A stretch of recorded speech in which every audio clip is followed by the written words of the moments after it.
The Nova Guest List Podcast with Kieran McGuinness. The very best in indie, alternative and homegrown music from the seriously addictive Radio Nova.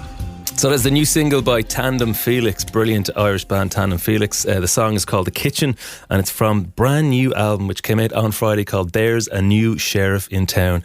And it's great. It's a great listen. It's real kind of, there's an all-country vibe to it, I suppose. Americana, a bit of Wilco in there, I think, is kind of one of the strongest influences that I heard.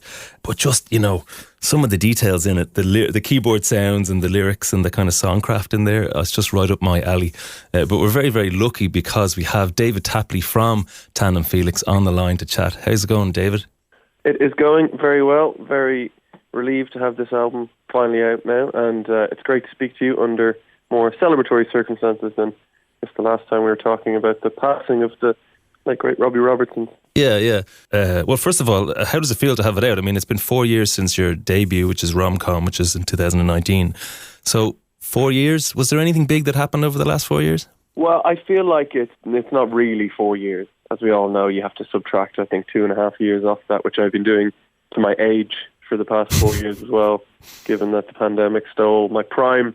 Yeah, no, 4 years was never the intention, but unfortunately my hand was held over a hot stove by the gods of viral infections or whatever you want to call it. So, I suppose before we get into like the details of it, the feel of the album for me, I think Rom-Com, it was a bit world weary. It was, you know, smart, but there was definitely a bit of like, you know, world weariness, I guess, to it. This one has kind of gone down a slightly darker path, I think. Some of the lyrics in it, I wished I was dead, uncomfortable situations, people playing your music, you're not liking them. What's the point of it all? I've been deep in sickness. It's beating the hell out of me. Is everything all right, David? Everything is all right now. I do have to say I'm struck down with a cold at the moment, which is coincidental. Although my girlfriend was giving out to me today for leaving the house with wet hair the other day when it was torrential rain, and I don't like using a hairdryer, so I think I may have willed this cold onto myself. So yes, everything, broadly speaking, generally speaking, is okay. But I suppose when you come into an album, so do you come in with a bunch of songs and go, okay, here's my songs, am I just going to record them and thematically put them together and I'll see what the through line is? Or am I going in and saying, I want to do something like this, and so therefore I'll take these songs and fold them into this idea? Which way does it kind of run for you? Well, funnily enough, the way the first record and the way this record were recorded was certainly very different as a result of the second one happening during the pandemic. First record I largely recorded during my mid-20s, partly when I was still in college or when I had just finished college, so I had all the time in the world, and we really threw the kitchen sink at this one, whereas this most recent album, There's a New Sheriff in Town, was recorded partly over the pandemic, a lot of it at home and in various, you know, sitting rooms and such. So the two of them are sort of are polar opposites in that sort of sense, but I think the one thing they share is the preeminent songwriting is largely chronological, even to the point that the track listing can almost resemble the sort of the timeline of how the songs were written. In fact, if the first record, you can almost plot at what point during the album's process did I pick up certain keyboards or certain instruments, because they'll join the album at track 5 and stick around for the subsequent songs. But something similar happened with this record, I think, that kind of every time there was a new song recorded or written, it was sort of put to the end of the demos playlist, and the album itself kind of still, to an extent, has that, somewhat has that shape. So I tend not to go into a recording project with a full batch of songs ready to go that can be tossed around and take, they can sort of take a natural shape like that. It happens also naturally, but just sort of in a different, stranger way, I guess, where, kind of I'm writing as I'm going along, and as soon as the record's done, that's when I stop. But we should be going hell for leather from now on. But so I've got an album about to come out, and one of the things that I tried to do on it was I tried to just have songs that felt immediate. I put all the ideas together, and I just said, well, look, this feels like it's already something. But on your album, it does sound like that you've kind of mined a lot of the songs, like you've felt them out and discovered them as you've gone through them and kind of found where you were within the song. Is that something that you would connect with? Yeah, I think so. I guess maybe the thing you might find surprising is just when really that happens, I guess. I kind of do a lot of this discovery of the songs during the recording, or even in a lot of cases during the sort of post-production editing phase of the process, and certainly the sort of lyrical content of the song, the way I sort of write the lyrics and the way I write songs in general is very quick. Don't give myself even a second to think about it, because that is what kills, a good song, is me having a chance to think about it. So that's interesting, because I would it sounds the other way. It sounds like it's kind of lovingly poured over, which is kind of interesting. It's a bit of a kind of a, I don't want to call it a magic trick of mine, but I do have recordings on my phone, my notes app of, say, for example, the most recent single, The Kitchen. The first time I ever played that song, as in literally when I was sitting down to write it, it just came out. Like, it literally just kind of came out of me.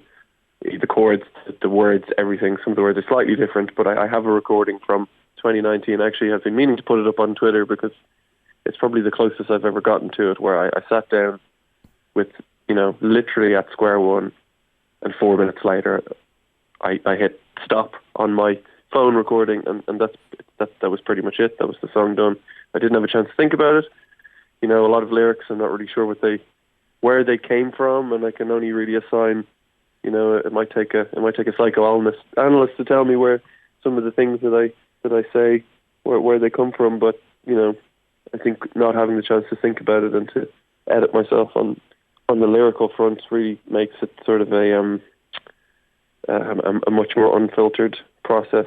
And that's why, for the keen-eared listeners, that's why this every couple of Tandem Felix songs will contain a lyric that is actually just gibberish, because I haven't been able to replace inane rambling on one of the demos with anything that phonetically fits. So there's a couple on this record of mumblings for sure. Oh, I love it. Easter eggs for the fans. Well, look, the album's great. It's like, as well as just having some of the best keyboard sounds that just make me want to call you at 3 a.m. and go, what is it? How did you get that? But I'm not going to do that. Look, it's a pleasure to listen to. You're playing November 23rd in Whelan's, which is the Dublin launch. Definitely go along and see that. That'll be great. Loads of pedal steel and keyboards, I assume. I assume the stage will just look like a scientist's back room, which is very exciting. I'm not sure about that now. It's going to be lean and mean this time around. We'll have to get the pedal steel in next time. Okay, right. Well, there you go. It'll be lean and mean, which is even better, more intimate. So, can you tell us a little bit about the single "Message of the Afternoon," which is we played on the show here? It's a glorious song, as I said. Some dark lyrics in it, but can you tell us a little bit about that? I think over the last sort of few years, I've been watching a lot of films. I've been sort of struck by the idea of cinematics in general. I know it's sort of a very broad thing to say. I've been struck by cinematics. It's sort of something I have been getting lyrically. I've been sort of more interested in when I hear other people sort of painting vaguer pictures, but more detailed. I don't know if that makes is that a contradiction built into itself, but just the idea of sort of being able to picture a sort of setting more so than describing an emotion. So that was something I kind of wanted to do with this particular song.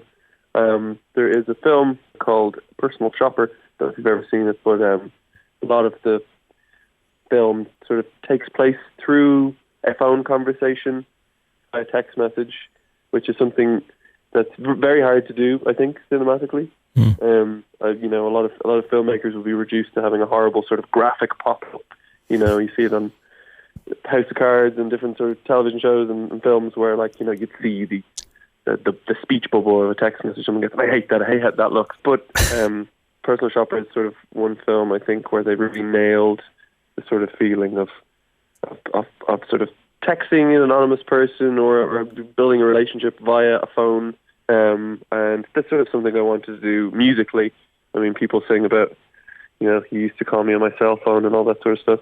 But I wanted to go one level deeper than Drake on that one and sort of explore the latter parts of a romantic relationship via text messages and voicemails and what have you. Mm-hmm. Well, look, it's a great listen. The album is called There's a New Sheriff in Town by Tandem Felix. Go and see them on November 23rd in Whelan's. Thanks so much for chatting to us, David. Thank you very much for having me. Yeah, let's listen to it. This is Message of the Afternoon by Tandem Felix on Radio Nova. The Nova Guest List Podcast with Kieran McGuinness. The very best in indie, alternative and homegrown music from the seriously addictive Radio Nova.